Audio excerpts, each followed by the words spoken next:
चलिए आगे बढ़ते हैं। कभी पूछ सकता है मुहावरे और लोकोक्तियों में अंतर बताइए और एक एक उदाहरण सहित उन्हें स्पष्ट करें। कोई भी व्यक्ति डील करना चाहेगा, क्या ये दोनों एक ही हैं या ये दोनों अलग अलग हैं? अलग अलग हैं। क्या अंतर है दोनों में? हाँ, समझना ये। हाँ ठीक, आपको कुछ लोगों को क्लियर है, इसलिए ज्यादा लंबी बात को आगे नहीं बढ़ाते। ये साहित्यिक वस्तुएं हैं, साहित्य में प्रयोग होते हैं, लिटरेचर से जुड़ा है मुहावरा, और ये लोगों से जुड़ा है, आम जनता से। लोक धन उक्ति। धीरे धीरे और आगे बढ़ते हैं। ये बात को कहने का तरीका है। बात को कहने का तरीका मतलब सीधे ना कह के मुहावरेदार शैली में कहा जाना। जैसे बच्चे अपनी माँ बाप के प्रिय होते हैं, ये सीधा तरीका है। और उसको घुमा के बोल देगा, बच्चे अपनी माँ बाप की आंखों के तारे होते हैं। ये कैसी शैली होगी? मुहावरेदार शैली होगी। या वह अपने बुजुर्ग पिता का एकमात्र सहारा है, सरल बात हो गई। और इसको बोल देंगे, वह अपने पिता के लिए अंधे की लाठी है। तो आपने अंधे की लाठी कहा, मतलब उसके पिताजी अंधे हैं ऐसा नहीं है, उनका एकमात्र क्या है? वो सहारा है। तो मुहावरा बात कहने का तरीका है। किसी बात को सहज सरल तरीके से ना कह के यदि मुहावरेदार तरीके से कहा जाए तो बात कहने में थोड़ी सी ज्यादा अच्छी लग जाती है। तो लोकोक्ति क्या है फिर? हाँ, ये समझना, बोलो। लोकोक्ति आम जनता के जीवन के अनुभव का निचोड़ माना जाता है। जो हमने जीवन में सीखा, जैसे जैसे हमारी उम्र होती जाएगी वैसे वैसे हमारा अनुभव बढ़ते जाता है। तो आम जनता, गांव के लोग, कहीं पर के भी लोग अपने जीवन में जो कुछ सीखते हैं उसको वो लोकोक्ति के रूप में व्यक्त करते हैं, किसी बात के खंडन के लिए या किसी बात के मंडन के लिए। यानी बोलचाल में आप अपनी बात को कहोगे और बात को कहने के बाद उसके फेवर में एक लोकोक्ति रख दोगे तो क्या हो जाता है? बात में वजन बढ़ जाता है। जैसे आप आओगे मेरे पास और कौन सा महीना रहेगा? जनवरी का, और आके बोलोगे सर फ्री के लिए क्या करें? तो मैं बोलूंगा साल भर क्या किए यार? नहीं सर, पढ़ नहीं पाए सर, बहुत ज्यादा टेंशन लग रहा है सर। मैं क्या बोलूंगा तुमको? ठीक है भाई, अगले सत्र में तैयारी करना, 15 दिन में तुम कुछ नहीं कर सकते, साल भर पढ़ने की चीज है, डरो मत। फिर मैं एक लोकोक्ति बोल दूंगा, समय चुप पुनि का पछतानी, का वर्षा जब कृषि सुखानी, ऐसा टाइप का कुछ है ना। या अब पछताए होत का, तो इसका ऊपर का लाइन नहीं पता है, आछे दिन पाछे गए हरीसो किए न हेत, अब पछताए होत का जब चिड़िया चुग गई खेत। तो लंबा रहता है लोकोक्ति। अब इसको फिर एक बार समझना। मुहावरे क्या होते हैं? वाक्यांश होते हैं। वाक्यांश का मतलब होता है वाक्य का अंश, पार्ट ऑफ ए सेंटेंस। और लोकोक्तियां अपने आप में क्या होती हैं? पूर्ण वाक्य होती हैं। मुहावरों का प्रयोग किसी बात को साहित्यिक तरीके से कहने के लिए किया जाता है और लोकोक्ति का प्रयोग किसी बात के खंडन या मंडन के लिए किया जाता है। खंडन करना यानी काटना, और मंडन करना यानी अपनी बात को और अच्छे तरीके से रखना। जैसे मालती शादी करेगी तो कलेक्टर से, नहीं तो कुंवारी रह जाएगी। वारे मालती, ठीक है। अब उसके बाद इसके लिए हम क्या करेंगे? एक मुहावरा या लोकोक्ति, मुहावरा नहीं, क्या बोलेंगे इसके लिए? लोकोक्ति। क्या लोकोक्ति होगा इसके लिए? मालती शादी करेगी तो कलेक्टर से, नहीं तो कुंवारी रह जाएगी, इसके फेवर में लोकोक्ति।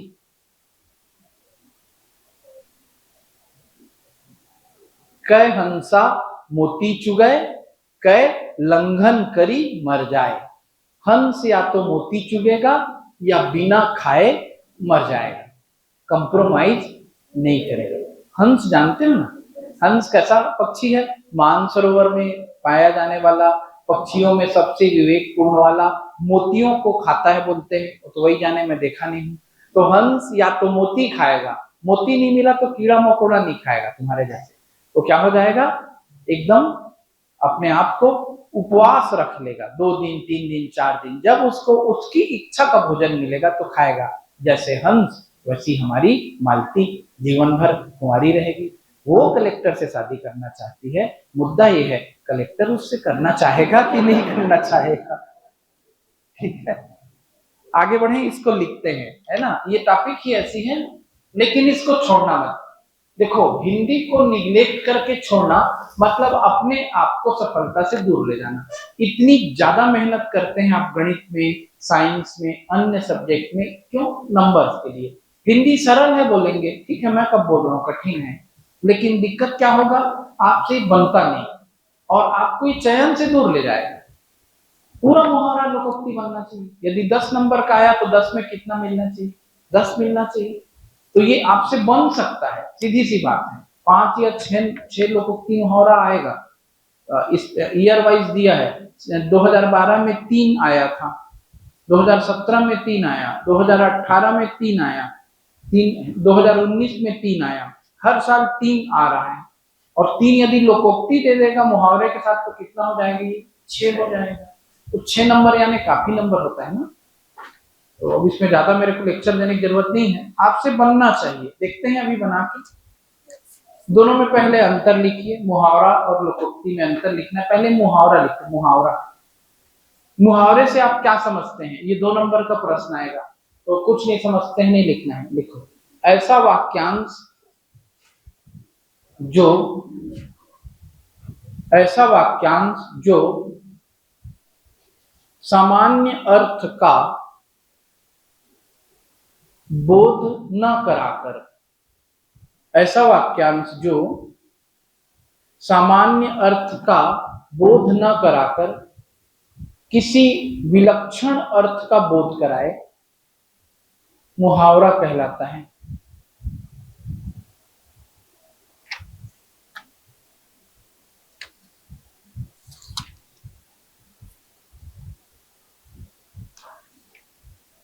अब साइड हेडिंग लोकोक्तियां। लोकोक्ति का अर्थ होता है लोक अर्थात आम जन की उक्ति। लोकोक्ति का अर्थ होता है लोक अर्थात आम जन की उक्ति। सामान्यतः लोकोक्ति के पीछे कोई कहानी या घटना होती है। सामान्यतः लोकोक्ति के पीछे कोई कहानी या घटना होती है।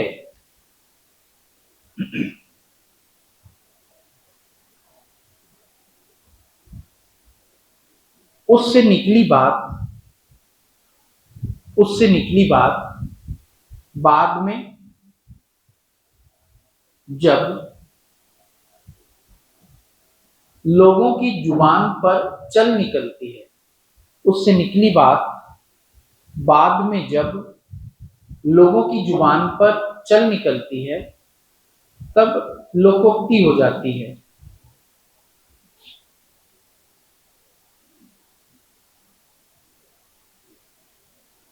उससे निकली बात बाद में जब लोगों की जुबान पर चल निकलती है, तब लोकोक्ति हो जाती है। तो अब एक एक उदाहरण भी आपको देना रहेगा, है ये सबसे सरल तरीका है। लेकिन और बहुत सी चीजें आप लिखेंगे, 4 लाइन देगा। और क्यों नहीं लिखा रहा हूं मैं, दोनों में अंतर लिखाते समय जो भी पॉइंट लिखूंगा, जो मुहावरा में आएगा उस सबको आप मुहावरे वाले सेक्शन में लिख सकते हैं। जो लोकोक्ति में आएगा उस सबको आप कौन से सेक्शन में लिख सकते हैं? लोकोक्ति में। और भी चीजें आप लिखने के लिए स्वतंत्र हैं। उदाहरण क्यों नहीं लिख पा रहा हूँ, पेपर हल कराऊंगा आपको, तो 2-4 तो आपको याद हो ही जाए। अब लिखिए, मुहावरे एवं लोकोक्ति में अंतर। 4 या 5 अंतर मैं बता रहा हूं, आपके बुक में 8 दिया हुआ है। मुहावरे और लोकोक्तियों में अंतर। लोकोक्ति आप जहां पर लिखे हैं वहां ब्रैकेट में कहावत भी लिख सकते हैं। लोकोक्तियों को ही क्या कहा जाता है? कहावत। लोकोक्तियों का दूसरा नाम है कहावत। चलिए कॉलम बना लीजिए, एक तरफ मुहावरा और एक तरफ क्या करें? लोकोक्ति। पहला, मुहावरा वाक्यांश होता है। मुहावरा वाक्यांश होता है। अब इसकी व्याख्या मत करूं, समझ रहे हैं? बोलकर सुनकर समझ लीजिए। वाक्यांश का मतलब वाक्य का हिस्सा, छोटा सा हिस्सा। मुहावरा क्या होता है? वाक्यांश होता है। लोकोक्ति में आइए। लोकोक्ति पूर्ण वाक्य होती है। लोकोक्ति पूर्ण वाक्य होती है। दूसरा, मुहावरों का स्वतंत्र प्रयोग नहीं होता। मुहावरों का स्वतंत्र प्रयोग नहीं होता। उधर लिखिए, लोकोक्तियों का स्वतंत्र प्रयोग होता है। लोकोक्तियों का स्वतंत्र प्रयोग होता है।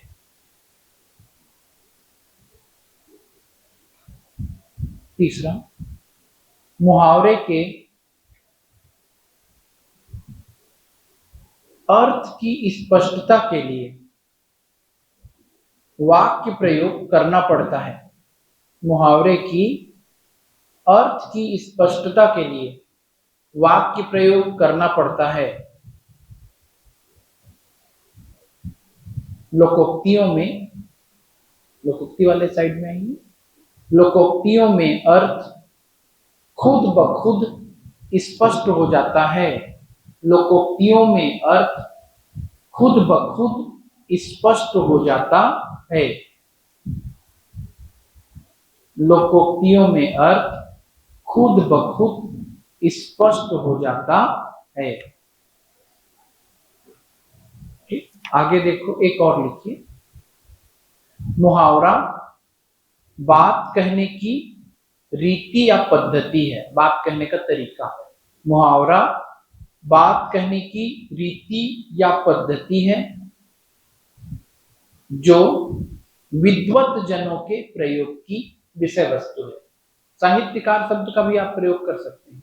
मुहावरा बात कहने की रीति या पद्धति है जो साहित्यकारों के प्रयोग की विषय वस्तु है।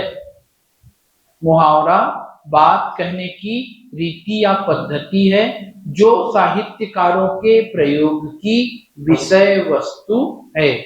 साहित्यकारों के प्रयोग की क्या है? विषय वस्तु। नीचे लिखिए, लोकोक्ति में आम व्यक्ति के जीवन का अनुभव होता है। लोकोक्ति में आम व्यक्ति के जीवन के अनुभव का निचोड़ होता है, ऐसा भी कह सकते। लोकोक्ति में आम व्यक्ति के जीवन के अनुभव का निचोड़ होता है और वह उसके जुबान की शोभा है। आम आदमी बोलते रहता है और वह उसके जुबान की शोभा है। अब लिखिए, मुहावरे में काल, वचन और पुरुष के अनुसार परिवर्तन हो जाता है। मुहावरे में काल, वचन और पुरुष के अनुसार परिवर्तन हो जाता है। लोकोक्ति में लिख लें, लोकोक्ति में ऐसा नहीं होता। होमवर्क लिखें, मुहावरा और लोकोक्ति में समानता पूछेगा, अंतर लेकिन समानता पूछ दिया, आपकी बुक में दिया है, जरूर पढ़ें, लिख के लाएं। 4 समानताएं भी लिख सकते हैं। मुहावरा और लोकोक्ति में समानता, ऐसा कुछ पूछता नहीं है। मैं आपको किसी कठिन समय के लिए तैयार कर रहा हूं। पूछता कैसे है, शुरू करते हैं पेपर हल करना। रफ कॉपी खोलें, बुक ना खोलें। मैं एक्सप्लेन करूंगा और आपको मैं लिखाते जा रहा हूं पेपर, है ना, और रफ में हल करें, फिर घर जाके प्लीज फेयर करें। लोकोक्ति मुहावरे के साथ आप मजाक करते हैं, बन जाएगा करके देखिएगा आप कितना बना पाते हैं। यदि आपसे एग्जैक्ट बन रहा है अर्थ लिखते, आप विद्वान हैं, कुछ मत पढ़ें। यदि आपसे नहीं बन रहा है, आप जरूर पढ़ें।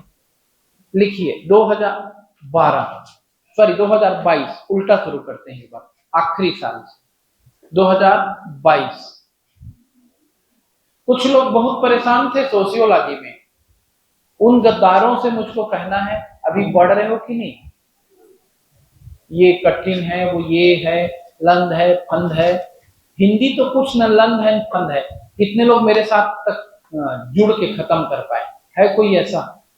हाँ पूछो, क्या चीज को खत्म किए? जो मैं नोट्स लिख पाए उसको, बुक से भी ना। गुड, आप कर पा रहे हो मतलब आप सफलता की दिशा में आगे बढ़ रहे हो। नहीं कर पा रहे हो, पीछे छोड़ दो, आज कसम खाओ लोकोक्ति मुहावरा खत्म करेंगे।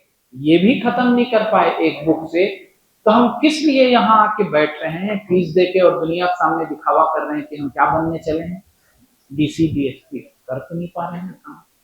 तो ट्राई करना, आपसे निवेदन है। दूसरे काम में लगे हो शिद्दत से, कोई परीक्षा दे रहे हो, घर में कोई काम है, कोई बात नहीं, नर्वस नहीं होना, जब समय मिले तब करना है। 2022 पहला लिखो, आंखों का अंधा गांठ का पूरा।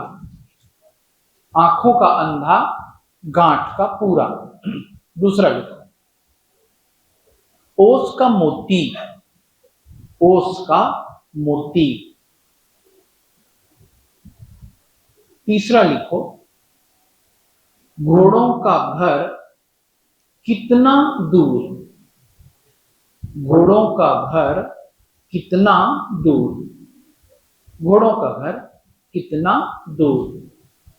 2022 हुआ, नीचे लिखो 2021। 2021 लिखो, 2021 का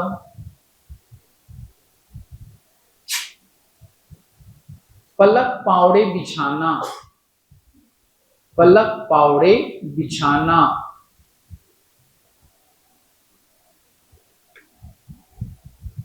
दूसरा लिखो, मीठी छुरी चलाना।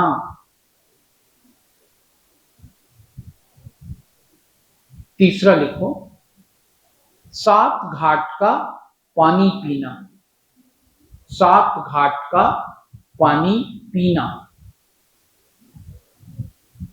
2019 पहला, काठ का उल्लू होना। काठ का उल्लू।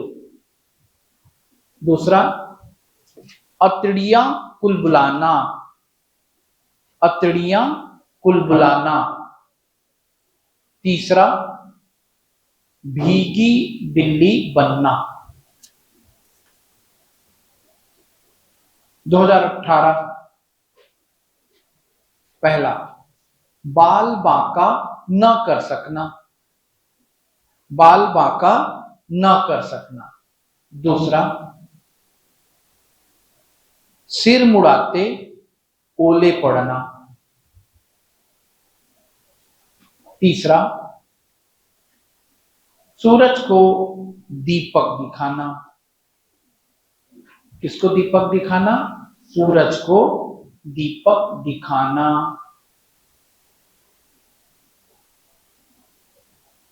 किसी के पास पेपर है? मिला लो। 2017 पहला लिखो, अपना उल्लू सीधा करना।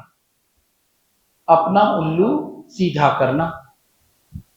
दूसरा लिखो, गुदड़ी का लाल। और तीसरा लिखो, गूलर का फूल होना। ये 12 हो गया होगा, है ना? चलिए 12 में आप 10 बना लेते हैं यदि, तो आपका हिंदी का ये सेक्शन मजबूत है। बनाइए।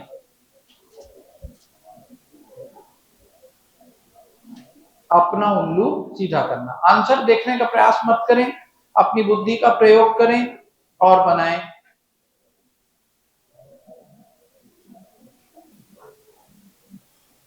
शुरू करें। अब आपको मुहावरे और लोकोक्ति में वैसे तो पीएचडी नहीं करनी है, मुझको लेकिन इंटरेस्ट रहता है। जब भी आपको लगे कि कोई मुहावरा बेसिर पर का है तो उसके अर्थ को समझने का प्रयास करना तो जल्दी याद होता है। चलिए डिस्कशन शुरू करते हैं। पहला मुहावरा कौन सा है? पहला, आंख का अंधा गांठ का पूरा। क्या अर्थ है इसका? नहीं, धनवान व्यक्ति नहीं है इसका। सीधा उत्तर लिखो, मूर्ख किंतु धनवान या मूर्ख धनवान। जब तक आप मूर्ख धनवान दोनों का एक साथ प्रयोग नहीं करेंगे तब तक नहीं होगा। देखो अब इसके सेंस को यहीं से पकड़ना है।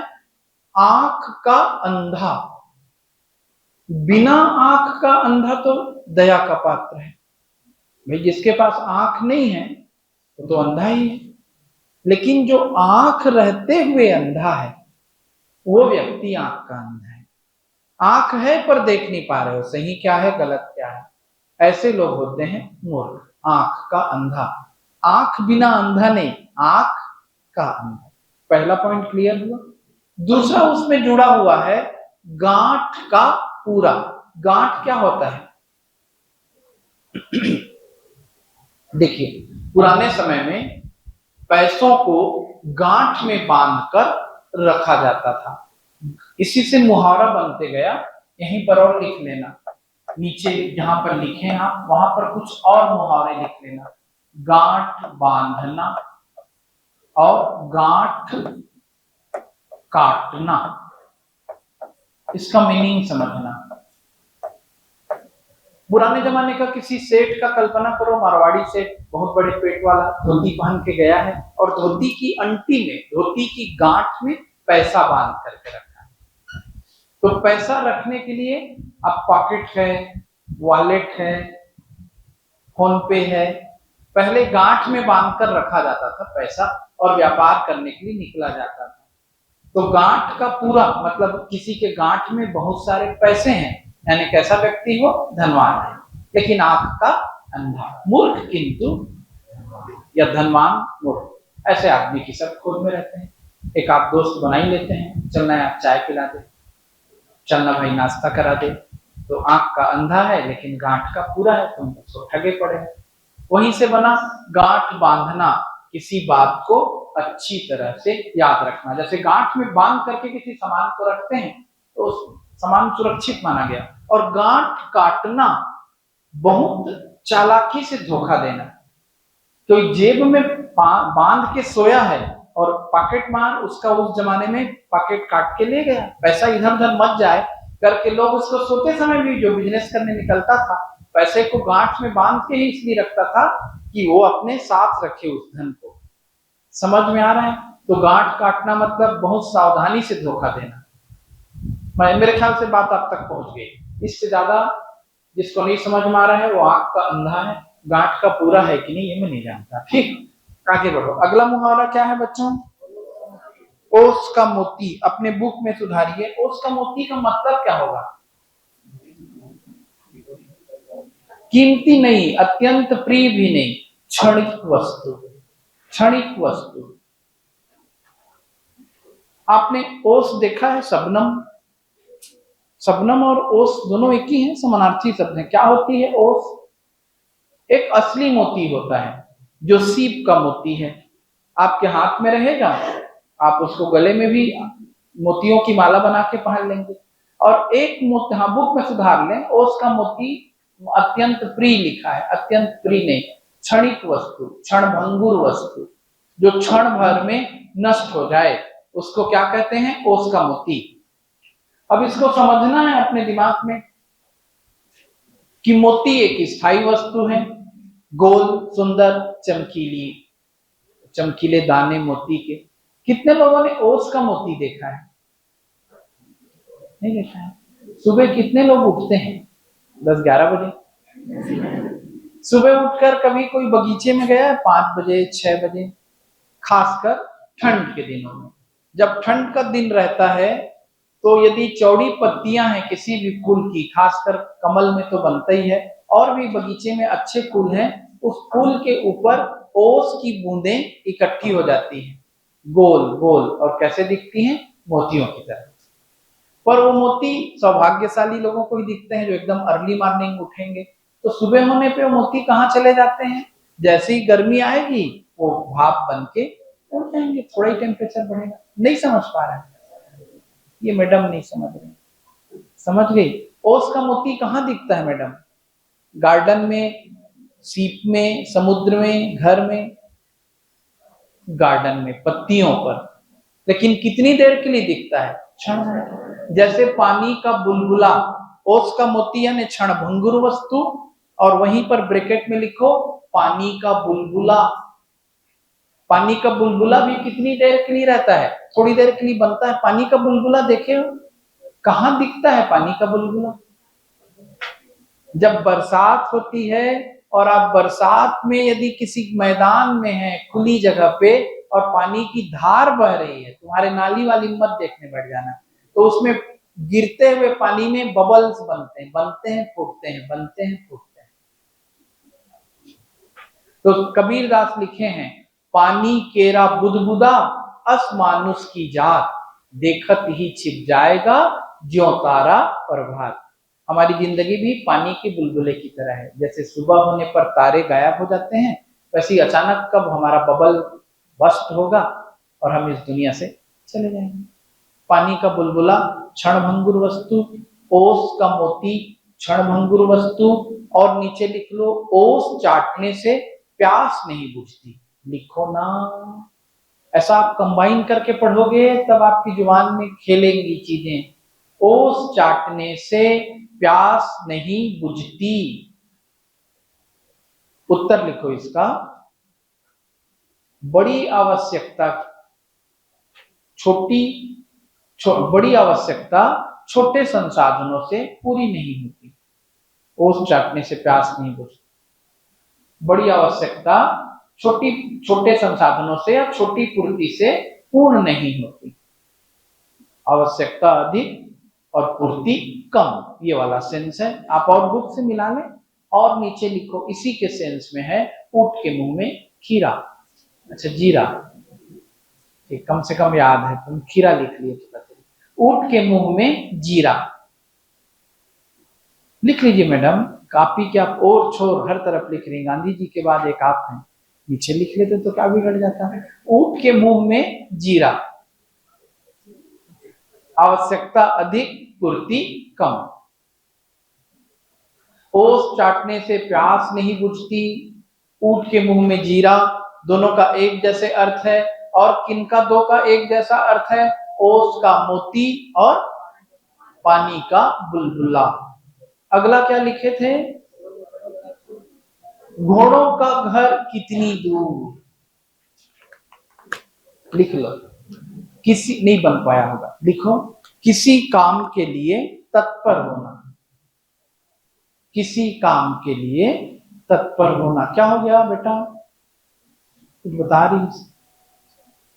घोड़ों का घर कितनी दूर, किसी काम के लिए तत्पर होना। देखो अब इसका वाक्य में प्रयोग करेंगे तो आप समझेंगे। यार मैं चाहता हूं कि कल तुम लोग निबंध की तैयारी में भिड़ जाओ, 5-5 निबंध तो कल लिख के सबको लाना ही है, कर लोगे? नो सर बोल दिए तुम लोग। अब कोई एक आध वीर पुरुष रहता, वो बोलता हाँ सर 5 निबंध क्यों लिख के नहीं लाएंगे? घोड़ों का घर कितनी दूर, अभी दौड़ेंगे अभी पहुंच जाएंगे, चाहे जितना भी दूर रहे। यदि वो घोंघे का घर रहेगा, यहाँ पे घोंघा बैठे, घोंघा देखे हो, घोंघा बसंत मुहावरा आएगा। घोंघा यानी स्नेल। घोंघा कैसे चलता है? धीरे धीरे। वहीं से लोकोक्ति मुहावरा बना है, 9 दिन चले 2.5 कोस, 2.5 कोस यानी 5 किलोमीटर। 9 दिन में घोंघा कितना पहुंचेगा? 5 किलोमीटर। या यहाँ पे घोंघा है और सामने गेट पे उसका घर है, तो घोंघे के लिए वो घर बहुत दूर है, 2 दिन लग जाएगा उसको गेट तक जाने में, 2 दिन 1 दिन, धीरे धीरे चलेगा। और यदि यहाँ कोई घोड़ा बैठा है और उसका घर नेहरू चौक में है, 5 मिनट की बात है, क्योंकि घोड़ा दौड़ेगा और विदिन 5 मिनट कहाँ पहुंच जाएगा। तो यदि कोई योग्य है, क्षमतावान है, तत्पर है, तो उसको लक्ष्य बहुत आसानी से मिल जाता है। किसी काम के लिए तत्पर होना, इसके लिए हम कौन सा मुहावरा लिखते हैं? घोड़ों का घर कितनी दूर, बन जाएगा। जिसका आंसर अब बनेगा उसको मैं नहीं लिख पाऊंगा, ठीक है? देखो क्या है, पलक पावड़े बिछाना। जनरली लोग पावड़े बिछाते हैं, पावड़े का मतलब समझते बस जाओ, घर में लिखते जाना। फावड़े नहीं बोल रहा हूं, पावड़े। क्या होता है पावड़े?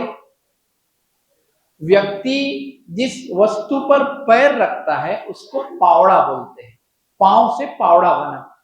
जैसे मैं बैठा हूं यहाँ पे, एक पुराना दुराना हमारे कोचिंग के व्यवस्थापकों के द्वारा रखा गया एक क्या है, कालीन है, ताकि हमारा पांव इस पर रखा है। हम इतने वीआईपी नहीं है कि कालीन में चलें, स्पेशली लगाया गया है कि ये लकड़ी का स्टेज है। किसका बना हुआ है? प्लाईवुड। अब यदि प्लाईवुड को रख देंगे तो प्लाईवुड में चलने में तकलीफ होगी, पैर में चुभेगा, कील वील ठोके थे, तो उसमें क्या बिछा दिए, कालीन आज की भाषा में। या राजा महाराजा बैठते हैं तो उनके पैर के नीचे एक बहुत मोटा गद्देदार क्या लगाते थे, कुशन, उसको बोलते थे पावड़ा। आप आएंगे, मैं आपके स्वागत में पावड़े लगाऊंगा, यानी एक कदम चलोगे एक गद्दा, अगला कदम चलोगे अगला गद्दा बिछाए रहते हैं लोग। स्वागत में आजकल कालीन बिछाते हैं, लेकिन आप मुझको इतने प्रिय हैं कि मैं आपके स्वागत में अपनी पलकें बिछा दूंगा। ये सेंस है। ये हो गया पलक पावड़े बिछाना। ठीक है, क्या गाना सुने होंगे ना, हम दिल को बिछाने वाले हैं, क्या एक गाना था ना किसी पिक्चर का, हमारे कोई आने वाले हैं तो हम दिल, चलो आगे बढ़ जाओ। मीठी छुरी चलाना कोई दिक्कत की बात नहीं, समझ जाओगे। बहुत लोग होते हैं धोखा देकर, है ना, मारना, विश्वासघात करना, प्रेम से मारना, धोखा देकर ठग के मारना। मीठी छुरी, जुबान में मिठास है लेकिन लुटना चाहता, बन जाएगा। सात घाट का पानी पीना, बहुत अनुभवी होना या हवा भटकना, बनेगा। अब देखो काठ का उल्लू होना, और एक आया है उसी उल्लू वाला, एक और आया अपना उल्लू सीधा करना। ये क्या है रे भैया? उल्लू मतलब एक ऐसा पक्षी जो रात में जगता है, दिन में सोता है, तो उसको मूर्खता का प्रतीक मानते हैं। दिन में वो किसी प्रकार की एक्टिविटी करते हुए नहीं दिखता, तो रहता वीरान जगह में है। एक आध और भी लिखा देंगे, पहले मीनिंग लिख लो फिर एक्सप्लेन करता हूं। एक क्या लिखा है आपने, काठ का उल्लू होना, उसका मीनिंग लिखो मूर्ख होना। अगला लिखो वहीं पर अपना उल्लू सीधा करना, अपना कहा, हाँ अपना काम निकालना, लिखो जो नहीं जानता हो। काठ का उल्लू होना इसका मतलब क्या हुआ, मूर्ख होना। अपना उल्लू सीधा करना मतलब अपना काम निकालना। और तीसरा लिखो उल्लू बोलना, अगला मतलब अपनी कॉपी में लिखो उल्लू बोलना, वीरान होना। किसी जगह में उल्लू बोल रहे हैं मतलब वो खंडहर है, वह महल जहां कभी राजा महाराजा रहा करते थे, आज वहां उल्लू बोल रहे हैं मतलब वो जगह उजड़ गई। तो उल्लू बोलना, ये तो वीरान होना समझ गए, उल्लू यानी मूर्ख समझ गए। ये काठ का उल्लू और उल्लू सीधा करना वैसे आपको समझ में नहीं आएगा। काठ का उल्लू अब तो प्रयोग में नहीं आता, अब तो जगह जगह स्प्रिंकलर और क्या लगा है, पाइप लगा हुआ है। उल्लू मतलब किसको बोलते थे, लकड़ी का एक आकृति बनाते थे, देखना गूगल वगैरह सब में मिल जाएगा जब डिटेल व्याख्या खोजोगे तो।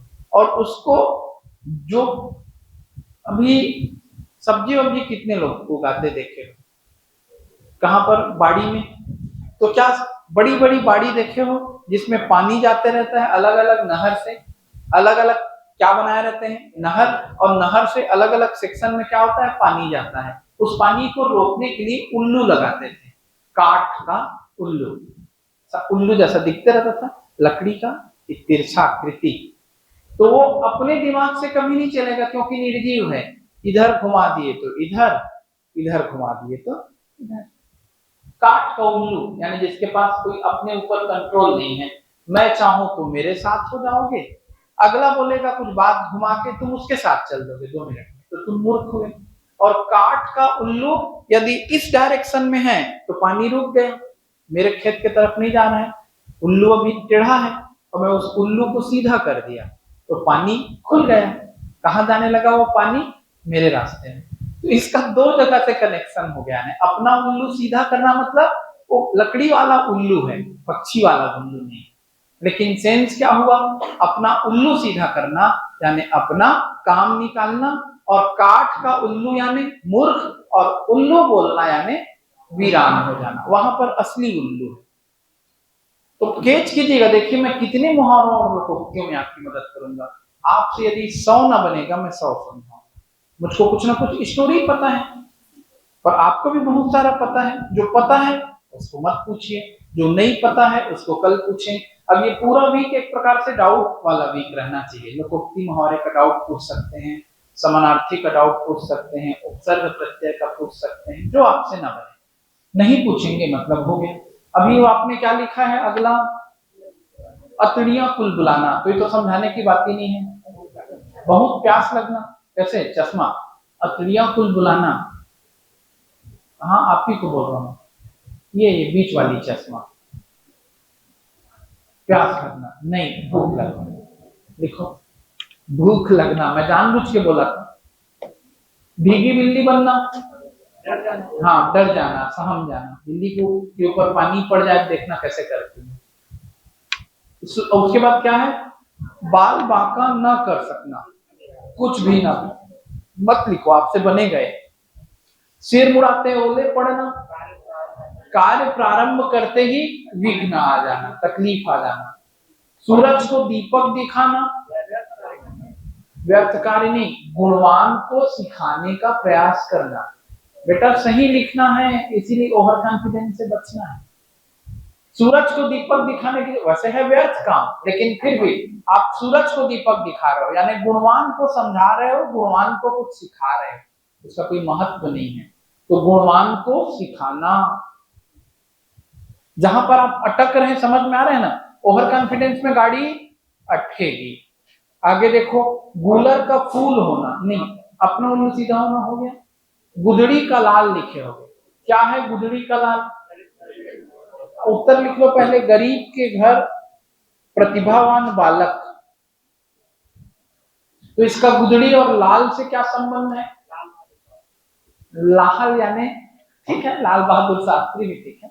लाल का मतलब होता है एक बहुत कीमती रत्न, नहीं, अरे हीरा सुने हो, मोती सुने हो, पन्ना सुने हो, लाल जवाहर, ये भी क्या है, रत्नों के नाम है। इसीलिए लोग अपने बच्चों के नाम में लाल जोड़ते थे, मोती लाल मेरे ससुर साहब का नाम है, उनके भाई का नाम माणिक लाल, नाम के पीछे लाल लगा देते थे। लाल यानी बहुत कीमती रत्न, जाके खरीदना।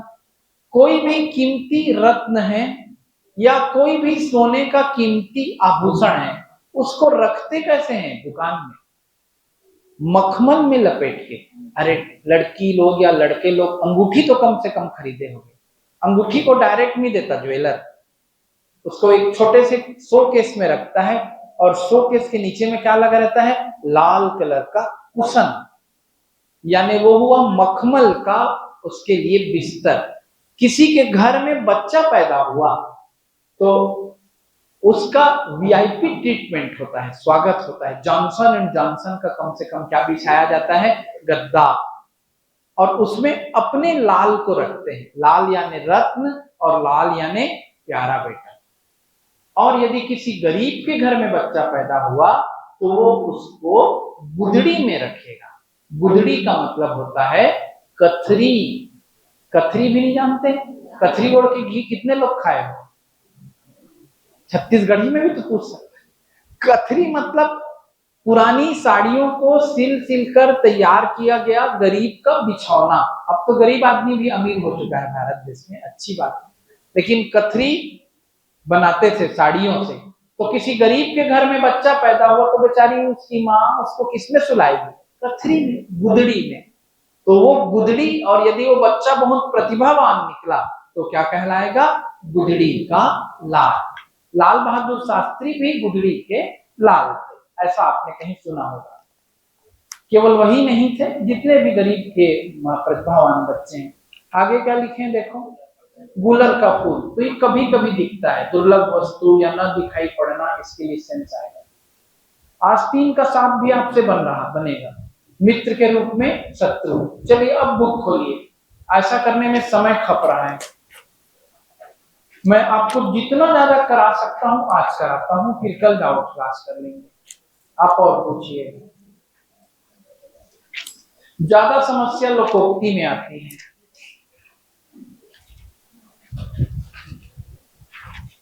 तो लोकोक्तियों का पेज कहां पर है देखिए,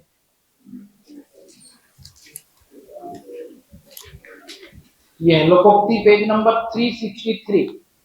पहला, अकेला चना भाड़ नहीं फोड़ सकता, मिला मैडम, पेज नंबर 363, 363। बुक को कहाँ कर दी? बेच दी, फेंक दी, कहाँ गई? अच्छा, आप कहाँ घूम गई थी? घर चली गई थी। घोड़ों का घर कितनी दूर है से घर के? दौड़ते? पेपर था या जो भी हो, शादी में गई।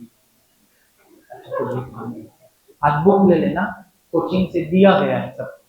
क्या करने के लिए? घर में रखने के लिए, पढ़ने के लिए दिए हैं। देखो अकेला, ये क्या है? अकेला चना भाड़ नहीं फोड़ सकता, ये क्या है भैया? हाँ, आप रख के तो लिख दोगे, अकेला आदमी लाचार होता है, अकेले से कोई काम नहीं बनता। ये चना और भाड़ का कोई संबंध है? भाड़ में जाओ, ऐसा सुने ना? इतने लोगों ने भाड़ देखा है, भेजते तो हो सबको भाड़ में जाओ। क्या है? हाँ, चना बोल, कबाड़ी नहीं राक्षस, चना फोड़ने वाले को भुजुआ कहते हैं छत्तीसगढ़ी में। इतना जानते हो? भुजुआ भी नहीं जानते। अरे हर गांव में भुजुआ, तुम्हारे गांव में कोई रहेगा नहीं तो तुम ही गांव में नहीं रहते। चना फोड़ा जाता है, मिट्टी का एक बहुत बड़ा चूल्हा बनाया जाता है जिसको भाड़ कहते हैं, और उसमें बहुत सारी आग जलाई जाती है, बहुत बड़ी कढ़ाई रखी जाती है, कढ़ाई के ऊपर रेत डाला जाता है, रेत को गर्म करते हैं, फिर उसके ऊपर बहुत सारे चने को डालते हैं, फिर चना भट भट करके फूटते रहता है। चना फोड़ने वाले को भड़भुंजा भी कहते हैं, उसी से भुजवा शब्द है, भाड़ में भूंजता है। तो तुम भाड़ में जाओ मतलब उसी आग में तुमको फेंक दे रहे हैं। भाड़ झोंकना, भाड़ में जाओ। अब एक तो चना है, उसको तुम बहुत बड़ी कढ़ाई में डाल के इतने बड़े भाड़ में ले जाके फोड़ना चाहोगे, नहीं फूटेगा, खराब हो जाएगा। एक साथ बहुत सारा चना डालोगे तो 80% फूटेगा, 20% उसमें भी नहीं फूटता। जो चना फूटने से बच जाता है उसको क्या कहते हैं? ढुरू। अरे सब छत्तीसगढ़ी में आएगा, सब सुनते जाना। ढुरू, बोल ले मिट्ठू तपत कुरु, फूटे फूटे चना सिरा गए, बाचे हावे ढुरू ढुरू। आप कभी चना खाए हो कि वो भी नहीं खाए? बोले उनको देख के मैं मर जाऊं वैसे लगता है कि कहां से आए हैं मेरे स्टूडेंट को। चना खाए हो? सबसे बेस्ट तकनीक क्या है चना खाने की? जब फुर्सत में रहेगा आदमी, वी हैव नो वर्क, आग वाग के किनारे बैठ के चना खा रहे हैं। कैसे खाते हैं? आराम से रखेंगे, छांट छांट के पहले जो चना फूटा है उसको खाते हैं, आखिरी में ढुरू ढुरू बच जाता है उसको भी खा देते हैं। भूख लगते रहता है, इसको चना खाना है। अकेला चना भाड़ नहीं फोड़ सकता, क्लियर हुआ? भाड़ शब्द दिमाग में लिखा, ठीक। आगे आओ। अधजल गगरी छलकर जाए, भरी गगरिया चुपके जाए। गगरी में यदि कम पानी है तो ज्यादा छलकता है, अनबैलेंस होके। तो आप समझ गए होंगे, ज्ञान कम बखान ज्यादा। 100% इसका जैसा दृश्य है वैसी क्या है इसका अर्थ है, इसमें टिपिकल अर्थ नहीं लेना है। आंख का अंधा नाम नयन सुख, ये भी बिल्कुल दिख रहा है। आंख का अंधा मतलब होता है जिसके पास आंख नहीं है, होते हुए भी नहीं है, गुण और नाम रख दिया है नयन, तो गुण के विरुद्ध नाम होना। आंख के अंधे गांठ के पूरे बता दिया। अकेला हंसता भला न रोता भला, अकेले में हंसोगे किस काम का, अकेले में रहोगे किस काम का? तो आपको सुखी हो तो भी साथी चाहिए, चलो पार्टी करते हैं, और आप दुखी हो तो भी साथी चाहिए, चलो पार्टी करते हैं। आजकल तो दुख में भी पार्टी करते हैं, समझ गए तुम? चलो, अटका बनिया दे उधार। यदि आपका काम किसी से अटका है तो आप उसको उधारी दोगे, यानी इसको ज्यादा समझाने की जरूरत नहीं है। दबाव पड़ने पे, किसी की मजबूरी रहने पे आदमी सब काम करता है। अंधा का चाहे दो आंखें, ये भी ठीक है। जो मुझको चाहिए, अंधे को सबसे पहले किस चीज की नीड है? दो आंखें। तो इच्छित वस्तु मिल गई, आपको हिंदी की बुक कल मिल जाएगी, बहुत अच्छी बात है सर। अंधा क्या चाहे? दो आंखें। हम तो आंख के अंधे हैं, नाम हमारा नयन सुख है। किताब आप देंगे, हम उसको क्या करेंगे? रख देंगे। गुदड़ी के लाल वो लोग हुआ करते थे, हम तो हवेली के क्या है? लाल है। ऐसा। अंधा बगुला कीचड़ खाए, ये कहां से बगुला और कहां से कीचड़? बिल्कुल ये आंख से ही संबंधित है।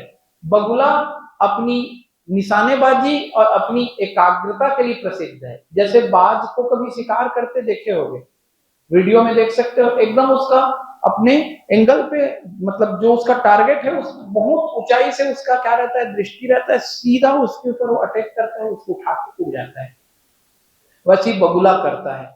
पानी के नीचे जो मछलियां हैं उसको दिखते रहती हैं और सीधे उसकी चोंच जाती है पानी के अंदर, उस मछली को पकड़ लेती है। मतलब बगुले को अपने काम को पूरा करने के लिए उसकी आंखों का तेज होना जरूरी है। और उसकी आंखें यदि अंधी हो गई है, उसको कुछ बीमारी हो गई है आंख में, तो वो मछली के बदले उसकी चोंच कहाँ जाके फंसेगी, तालाब के कीचड़ में। ये सेंस है। संसाधनों की कमी से अयोग्य बनना। अपना हाथ जगन्नाथ, मतलब अपने से हम काम करेंगे तभी होगा। अपनी करनी पार उतरनी, ये भी क्लियर है, अपना किया ही फलदायक होता है। अपनी नाक कटे तो कटे, दूसरे का सगुन तो बिगड़े, ये सबसे खतरनाक है। देखो दूसरों क्या होता है, आप यज्ञ कर रहे हो या कोई अच्छा काम कर रहे हो, यदि वहां पर कुछ अंग भंग हो गया, किसी की उंगली कट गई, किसी का नाक कट गया, तो पूरा काम क्या हो जाता है, बिगड़ जाता है ना भाई। जैसे भगवान आया एक व्यक्ति के सामने, उसने कहा कि मैं तुम्हें वरदान देता हूं, लेकिन तुमको मैं जितना दूंगा उससे दुगना किसको मिलेगा, तुम्हारे पड़ोसी को मिलेगा। तो थोड़ा देर वो सोचता है, फिर वरदान मांगता है, भगवान मेरी एक आंख फोड़ दीजिए। इस वरदान से उसको क्या फायदा है, उसके पड़ोसी की दोनों आंख फूट जाएगी। बाकी कुछ मांगता तो पड़ोसी को डबल दे जाता, तो बोला भगवान मेरी एक आंख फोड़ दो, तो पड़ोसी की दोनों फूट गई। यानी अपना नुकसान करके दूसरे का अहित करना, ऐसे बहुत लोग होते हैं। वही सेंस यहाँ पर है। किसी के काम को बिगाड़ने के लिए अपनी खुद की नाक कटवानी पड़ जाए तो भी लोग कटवाएंगे। दूसरों को हानि पहुंचाने के लिए, स्वयं की हानि के लिए भी तैयार रहना। अपने मरे बिना स्वर्ग नहीं दिखता, बन जाएगा आपसे। अब पछताए हो क्या जब चिड़िया चुग गई खेत, ये भी बन जाएगा। असरफियां लुट गई या लुटे, कोयलों पर मुहर, या असरफी की लूट, और जो हो गया उसको और कर देना, और कोयले पर छाप। असरफी की लूट, देखो आपको रक्षा किसकी करनी है, मूल्यवान वस्तुओं की। अब आप रक्षा किसकी करते बैठे हैं, कोयले की। असरफियां लूट गई, आपके सामने एक ढेर कोयले का लगा है, एक ढेर किसका लगा है, असरफी का। उधर से लुटेरों का एक ग्रुप आया, कोयला लूटने के लिए भिड़ गया, आप उनसे लड़ने लगे, और इधर दूसरे लोग आके किसको लूट के ले गए। तो आपको किस चीज को बचाना चाहिए, किस चीज को नहीं बचाना चाहिए, इतना कॉमन सेंस होना चाहिए। मूल्यवान वस्तु की अपेक्षा तुच्छ वस्तु का ध्यान। असरफी यानी सोने का सिक्का, और कोयला मतलब आप जान रहे हैं। इसके बाद ये अक्ल बड़ी या भैंस, ये कहां से आ गया। बुद्धि के सामने शक्ति का महत्व कम, तो अक्ल की तुलना भैंस से क्यों की गई। ये गलत मुहावरा बन गया। ये सेंस ऐसा था, सही मुहावरा था, अक्ल बड़ी या बहस। काट के मत लिखना, अब तो भैंस ही हो चुका है। जब आप मुहावरा कोर्स पढ़ेंगे बड़े लेवल का, तो बहस मिलेगा। भाई अक्ल से काम लेना है, बहस से कोई काम नहीं बनता। तो लोग शुरू में, बहुत जमाने पहले, इस मुहावरे को जब जन्म दिए तो क्या बोलते थे, अक्ल बड़ी या बहस, अक्ल बड़ी या बहस। और बहस बिगड़ते बिगड़ते क्या बन गया, भैंस। जो भी हो आप जानते हैं इसको। आगे नाथ न पीछे पगहा, इसके बाद इसका अगला लाइन इसमें से गायब है, बीच में रख दे नोनी, बाकी मन देख ली तो का बिगड़ जाए, ऐसे बीच में रख दे, तीनों जन देखो। आगे नाथ न पीछे पगहा, सबसे अच्छा कुम्हार का गधा, जिसके ऊपर कोई नियंत्रण नहीं है। नाथ क्या होता है, नाक की रस्सी या नकेल को बोलते हैं। बैल के नाक में रस्सी बांधे रहते हैं। पगहा यानी किसी के पीछे पीछे चलने वाला, तो व्यक्ति को आगे पीछे कोई न कोई कंट्रोल करने वाला रहता है, पर गधे को कोई कंट्रोल करने वाला नहीं रहता, जिधर पाए उधर जाता है। तो आगे नाक न पीछे पगहा, किसी तरह की जिम्मेदारी का ना होना, नियंत्रण का ना होना। आम के आम गुठलियों के दाम बन जाएगा। आ बैल तुझे मार, ये भी बन जाएगा। आग मुझे क्यों मारेगा, मैं नया मुहावरा नहीं बना सकता। मेरे से नया नया अर्थ भी सुन सकते हो। नेकी कर दरिया में डाल, इसका मतलब है हे मनुष्य तू नेकी मत करना, लोग तुम्हें दरिया में डाल देंगे। ऐसा लिख के नहीं आना है। घर की मुर्गी दाल बराबर, घर की मुर्गी को बराबर दाल खिलाना चाहिए, नहीं तो वो अंडे नहीं देती। ठीक नहीं है, ऐसा लिख के नहीं आना है।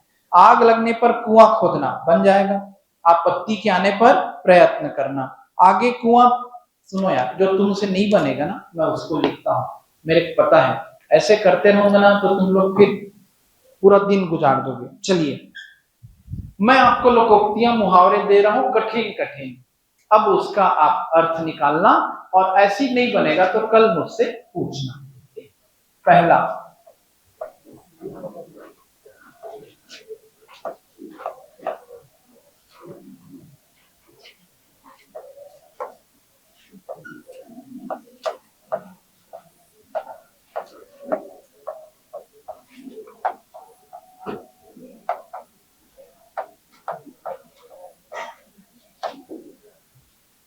ये सब आपकी बुक में कहीं कहीं मिलेगा।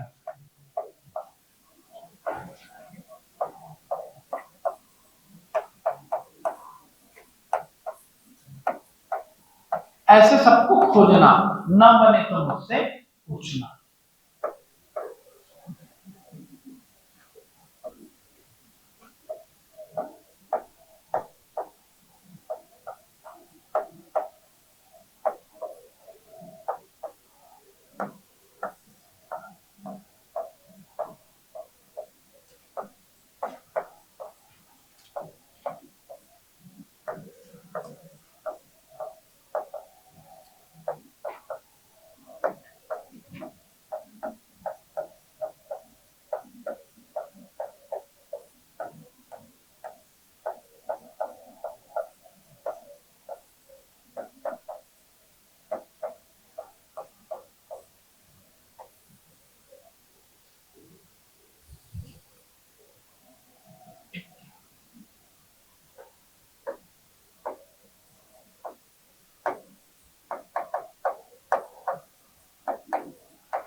हाँ यार, एक अच्छी बात है, कल जो मैं आपको हिंदी टू इंग्लिश करने को बोल रहा था वो छत्तीसगढ़ी में है, इंग्लिश टू छत्तीसगढ़ी है, तो एक बर्डन तो कम हुआ। सिलेबस को ध्यान से देखना, हिंदी में नहीं है, पेपर को देखना हिंदी में नहीं आ रहा है, वो कहाँ आ रहा है, इंग्लिश टू छत्तीसगढ़ी। तो हम छत्तीसगढ़ी पढ़ते समय उस पर ज्यादा ध्यान देंगे।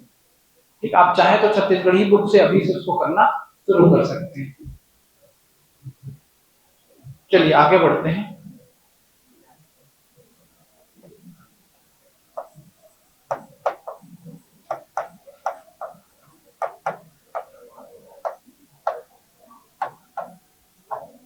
मैं लोकोक्ति मुहावरा मिला दिया हूं, देखिएगा कौन लोकोक्ति है कौन मुहावरा है।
चलिए 11 आया, लिखना मेरे साथ साथ, सुनते चलो, केवल लिखते चलो, घर जाके दोबारा फेयर करोगे, गूगल से लेके दुनियादारी से इसका मीनिंग निकाल लेना, मेरे से आप सेंस समझते चलो।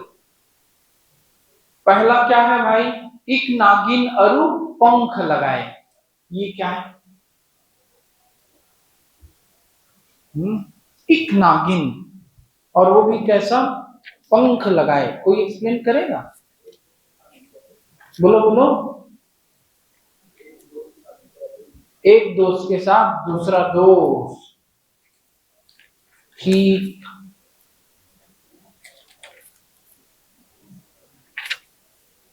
क्या सेंस हुआ इसका, एक्सप्लेन करोगे भाई? एक दोस्त के साथ दूसरा दोस्त, हाँ, इसका साथ दूसरा मुहावरा भी लिख लो। एक करेला दूसरा नीम चढ़ा, दोनों का सेम मीनिंग है। एक नागिन और वो पंख लगाए, और इसी का पार्टनर लोकोक्ति है, एक तो करेला दूजा नीम चढ़ा, यानी बुराई के साथ और बुराई, एक दोस्त के साथ दूसरा दोस्त। अब इसका एक्सप्लेनेशन समझोगे तो मजा आएगा। नागिन से खतरा है कि नहीं? नहीं है क्या? है यार, नागिन काट देगी तो मर नहीं जाओगे? तुम कुछ और समझ रहे हो क्या? नागिन से सबको खतरा है, लेकिन नागिन कैसे चलती है? जमीन पर, तब तो इतना खतरा है।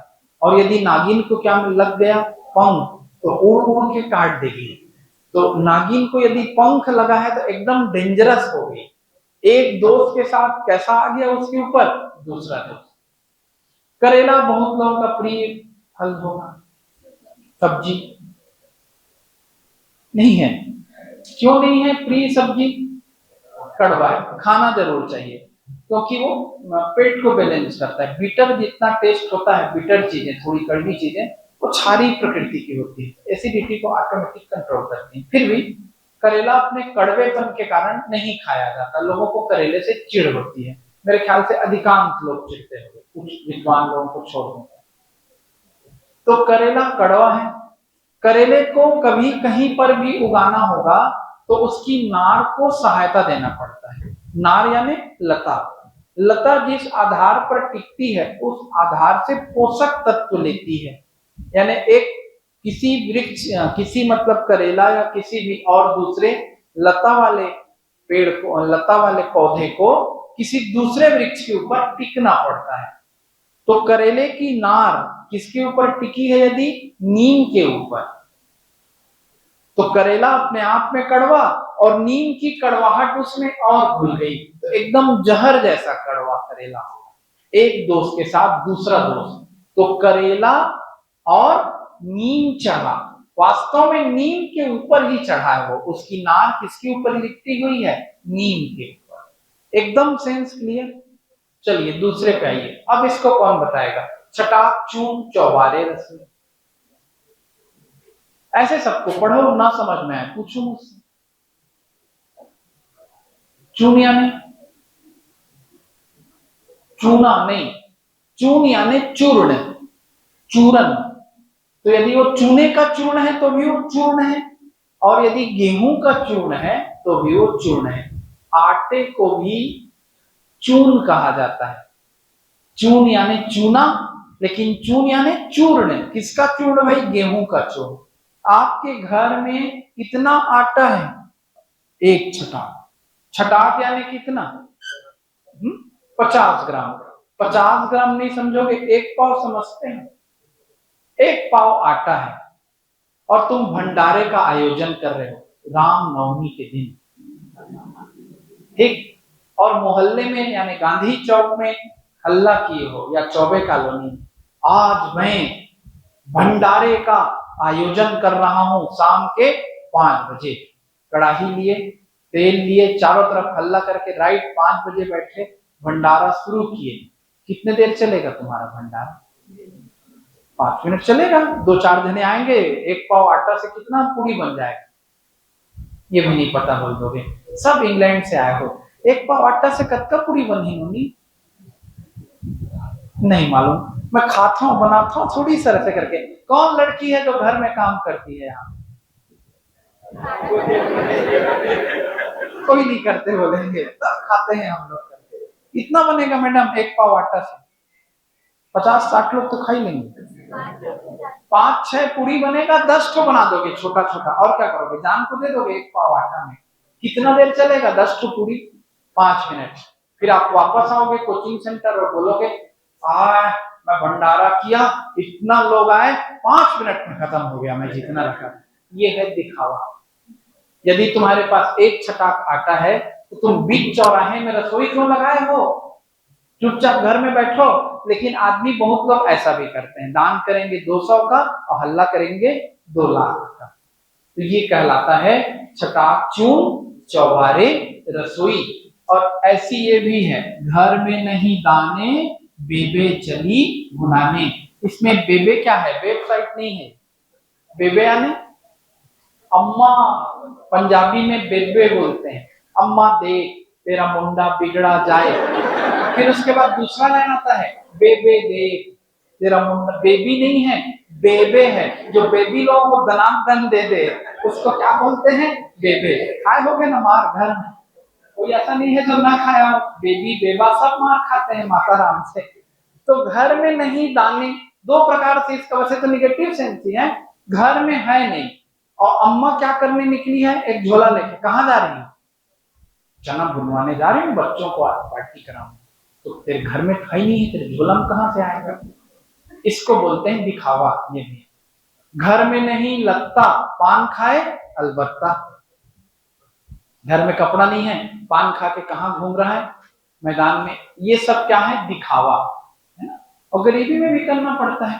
पत्थर उबालती रही एक माँ तमाम रात, बच्चे फरेब खा के चटाई पे सो गए। तो माँ आई उस दिन मेहनत मजदूरी करने के लिए, उसको काम नहीं मिला। तो कुछ लोग ऐसे होते हैं ना भाई कि एक दिन कमाते हैं तो उसी दिन क्या करते हैं? खिलाते हैं बच्चों को। और नहीं हुई मजदूरी तो घर में बच्चे रो रहे थे तो खाना बना रही हूँ बेटा करके पत्थर को डाल दी इसमें एक पानी में, और उबलने लगा पानी।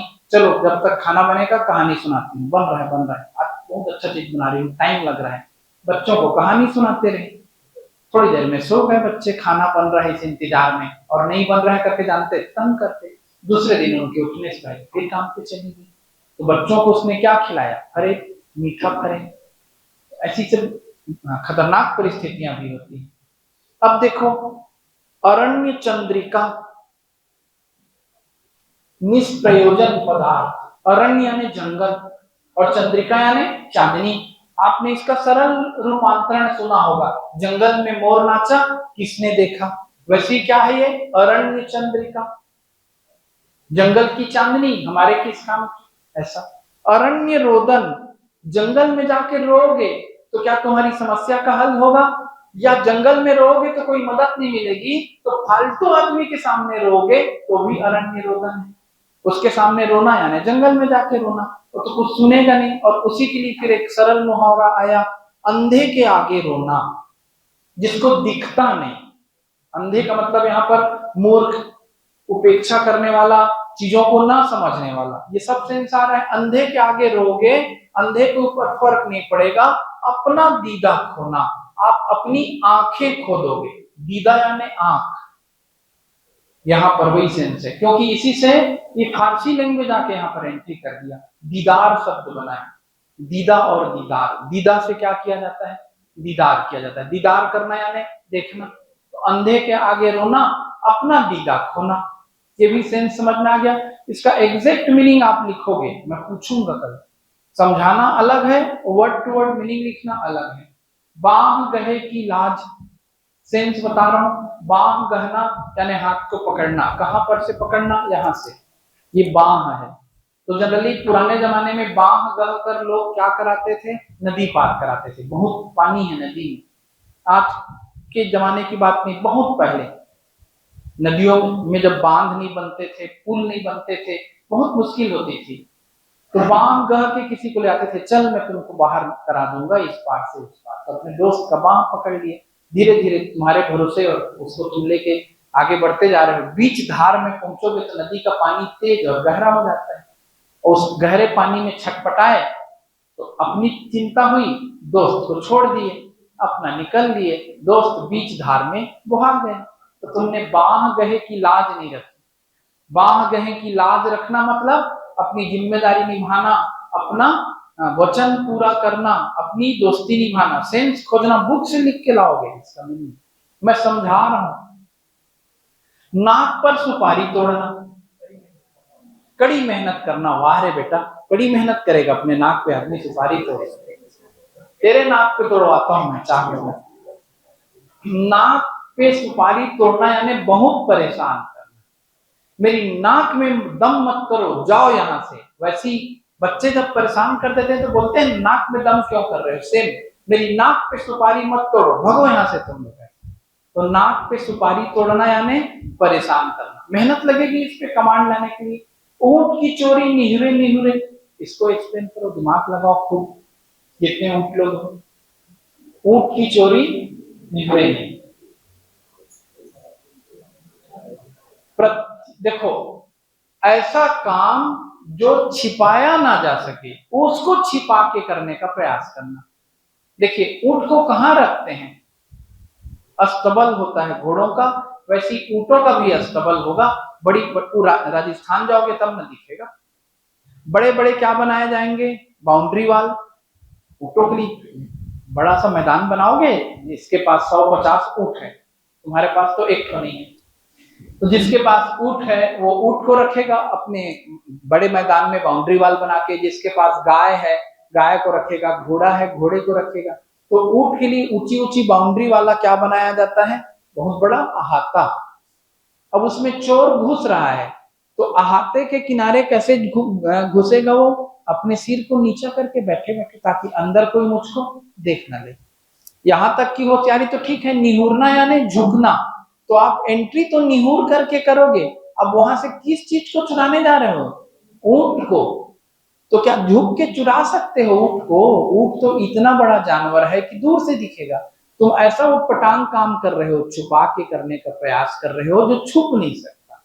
तो बोलते हैं ऊंट की चोरी और निहुरे निहुरे हो ही नहीं सकती।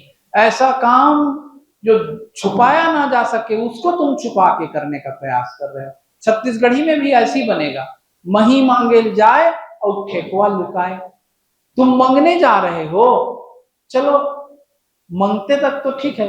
ठेकुआ कैसे रख के ले जाते हैं जानते हैं? पीछे रख के, गांव में निकलते हैं ऐसा पीछे में ठेकुआ रख के जा रहे हैं। क्यों?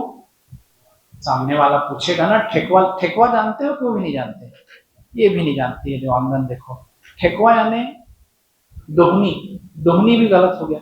छोटी मटकी जिसमें किसी जमाने में दूध रखते थे, और वैसी एक मटकी होती थी जिसमें क्या रखते थे? मही रखते थे। तो कोई मही लेके निकला, मही वाला बर्तन लेके निकला है, मतलब सीधी सी बात है, इतना बेकार आदमी है, उसके घर में मही तक नहीं है, उसको मांगने जा रहा है किसी से, थोड़ा मही दे दे, नहीं ऐसा कर। तो आदमी इसको छुपा के करते थे, मांगने जाते थे तो पता ना चले, ऐसा मन में संकोच रहता है ना। तुम लोग भी मांगने जाओगे, उधारी लोगे, तो जिससे उधारी ली हो उससे ले लोगे, पब्लिक मत जाने से। तो मही मांगे जाए और ठेकुआ लुकाए। क्लियर है? ये सबको घर में पढ़ो। बिल्ली के गले में घंटी कौन बांधे? ये क्या है? बिल्ली के गले में घंटी। बिल्ली लोग बताओ। हाँ,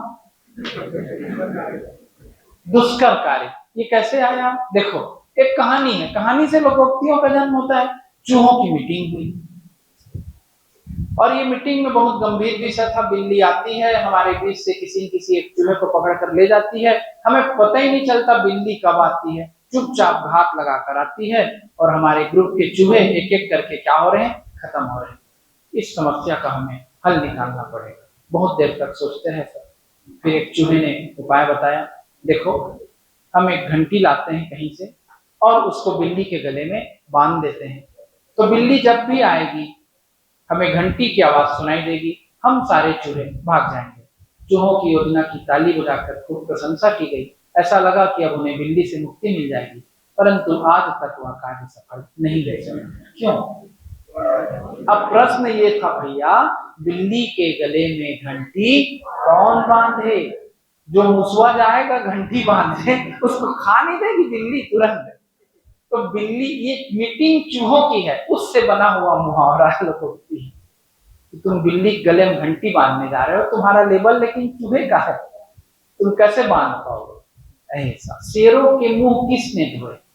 सभी को लगता है शेर को ब्रश करना चाहिए, जाओ करा दो फिर उसको ब्रश। ऐसा तब आता है। देखें ऊंट किस करवट बैठता है, परिणाम का अनिश्चित होना। अब इसका ऊंट से क्या लेना देना, इसके पीछे भी कहानी देखो। जो न इससे आपको मैं प्रेरित कर रहा हूं कि कम से कम मुहावरा लोकोक्ति तो पढ़ो, ना समझ में आए, आपके सर आपको बहुत अच्छे से समझाने में सक्षम है, ये समझ में आ गया होगा, पर मैं फिर बोल रहा हूं नहीं पढ़ोगे, कल से क्या शुरू हो जाएगा इसके बाद, पत्र लिखन। फिर बहुत गंभीर टॉपिक है वो, सरल पत्र नहीं लिखना है, पिता पत्र लिखो 500 रुपया मंगाओ, वो नहीं है, वो कठिन मुद्दा है। कल से हम गंभीर मुद्दे पे आ जाएंगे।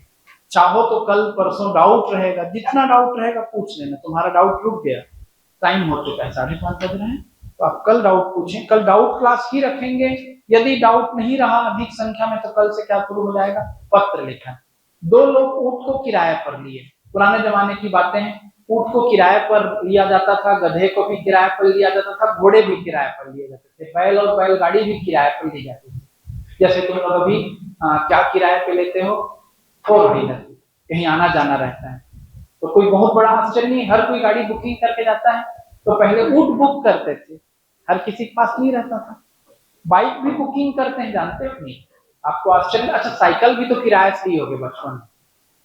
कितने लोग किराए, तुम लोग नए जमाने के लोग, कितने लोग किराए साइकिल चलाए, एक आध 2 लोग। हर चीज को, अभी भी बाइक कहाँ किराए पे मिलती है, पर्यटन स्थलों, आप वहां बाइक लेकर के घूम सकते हैं। आपको स्कूटी और अच्छी अच्छी गाड़ियां, बुलेट से लेकर कुछ भी आपके आई कार्ड को रखकर दे दिया जाता है।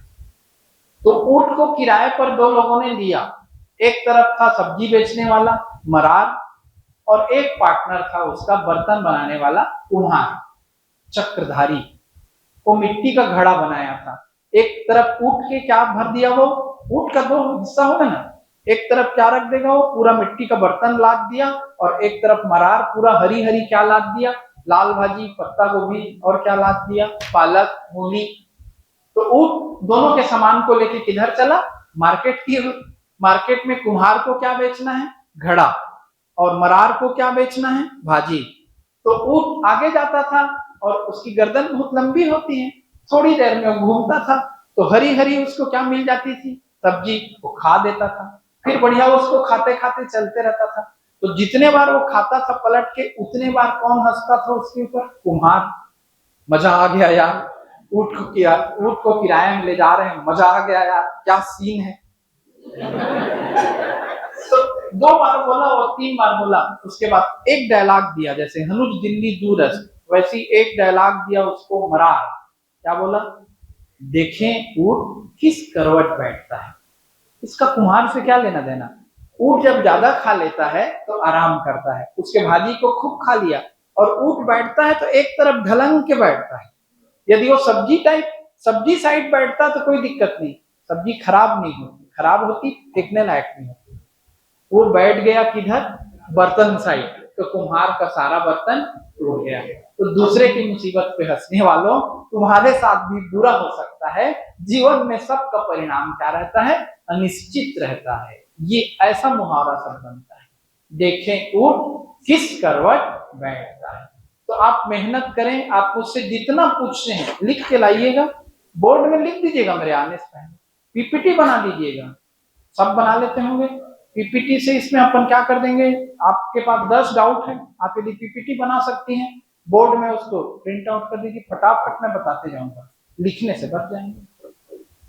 या नहीं बना सकती तो मुझको आप वो क्या करते हैं, उसको व्हाट्सअप कर दीजिए, मैं उसको आईटी को भेज के बनवा लेता हूँ। जितने भी डाउट हैं आप भेज सकते हैं, सारे का हम क्या बना लेते हैं। एक काम और करना था, आपका पेपर हल करवाना था। कल पेपर भी हल करेंगे, जो अभी टेस्ट पेपर हुआ था, और क्या कल करेंगे, डाउट। तो इस टॉपिक को मैं अपने तरफ से रोक रहा हूं। मैं इसको चाहूं तो 2-3 महीना पढ़ा सकता हूं, इसको लोकोक्ति हो मुहावरा, लेकिन डिपेंड करता है आप पे, है ना। कृत प्रत्यय विधान कैसे बना है, विधेय धन अक। विधेय मतलब क्या हुआ, किसने दिया है इसको, कृत मेरी बुक में दिया है क्या। विधेय मतलब विधान। विधान क्या है, नियम या कानून, वो संज्ञा है, तद्धित है। तद्धित दिखाओ ना, यदि गलती हुई होगी तो सुधारेंगे। और देखते हैं लाओ यहाँ लाओ, बिना टेंशन। और एक यहाँ भवन विनय धनक, विनय मतलब विनय, हाँ विनय धनक, बोलो बोलो, ये विधायक दिख गया मुझे, दिख गया। एक बार वासुदेवानंद प्रसाद, किसी के पास वासुदेवानंद प्रसाद की बुक है? समझ गया ना भाई, समझ गया ना। अच्छा सेंस होगा, यदि भो धातु होगी संस्कृत की और विधेय संस्कृत की धातु होगी तब ये लिया जाएगा, और ये संस्कृत से आए हुए शुद्ध शब्द हैं, तो इसको और बुक से क्या करते हैं? अभी कोई रखा है? विनय और पाठक ने, वासुदेवानंद प्रसाद कोई लाया है? अच्छा दूसरा, आपको मैं तरीका बता रहा हूं, आप टाइप करो विधेय धातु, देखो अभी टाइप करके देखो संस्कृत, देखो इसमें परेशान नहीं हुए हैं ना, किसमें? ये तद्धित और कृदंत में टफ है। देखिए इसको हम टाइप करते हैं, कैसे मिलेगा इसका उत्तर? सामान्य तौर पे गूगल पे खोजना भी एक कला है, कुछ भी खोजोगे तो नहीं मिलता। आपको देखना है इसका धातु रूप, कौन से धातु का? विधेय का ना। तो क्या विधेय धातु है या नहीं है, ये कैसे पता चलेगा? जब हम ऐसा क्वेश्चन करेंगे, विधेय और साथ में लिखेंगे कामा करके धातु। धातु का मतलब क्या होता है? धातु का मतलब अब तक तो समझ गए हैं, धातु का मतलब क्या होता है? हाँ, अब ये देखो विध धातु का अर्थ ले रहा है, विधेय भी किस में जा रहा है? विध में। अब विध धातु का अर्थ देखो संस्कृत में जाकर के आप खोज रहे हैं, तो विध के साथ विधि शब्द हो रहा है, विधि से क्या बन रहा है? विधान, यानी वो क्या है? संस्कृत में एक धातु है। धातु मतलब क्या होता है? जिससे क्रिया के कई रूप बनते हैं, जैसे पठ, तो पठामी, पठावा, पठामा, पठसी, पठता, पठत, पठती, पठता, पठंती। तो चूंकि वो संस्कृत की धातु से आया है, उस धातु से क्रिया बनती है, विधान करना, ये वाली क्रिया, इसलिए विधेय को क्या लिया गया? कृदंत। तो जो ना समझ में आएगा आपको, उसके लिए परेशान नहीं होना है, बुक में दिया है, मतलब वो सही स्रोतों से लेकर के दिया गया है, वो ठीक है। और पहले आप सरल सरल को कर लें, फिर कुछ कठिन कठिन रहेगा उसको आप ऐसा चाहे तो धातु है कि नहीं खोज के देखें उसको, और यदि धातु है मिल गया मतलब सही दिया है, और नहीं तो फिर याद कर लें। आपके समझ में आ रहा है? लेकिन देखो भला धन आई भलाई, अब आपको भला समझने में तो कोई दिक्कत नहीं है, भला क्या है? विशेषण है। तो भलाई शब्द जो बना है वो क्या है? तद्धित है। अच्छा धन आई, अच्छाई, अच्छा क्या है? विशेषण है। 80% आपको डायरेक्ट समझ में आएगा, 20% संस्कृत के हैं इसलिए समझ में नहीं आएंगे। संस्कृत को एक बार याद करने का प्रयास करें। हाँ, और यदि इसके बाद भी नहीं बनेगा फिर मुझसे डिस्कस करें। बढ़िया, आप पढ़ तो रहे कम से कम, पढ़िए, पेपर हल करें, और कल मिलते हैं।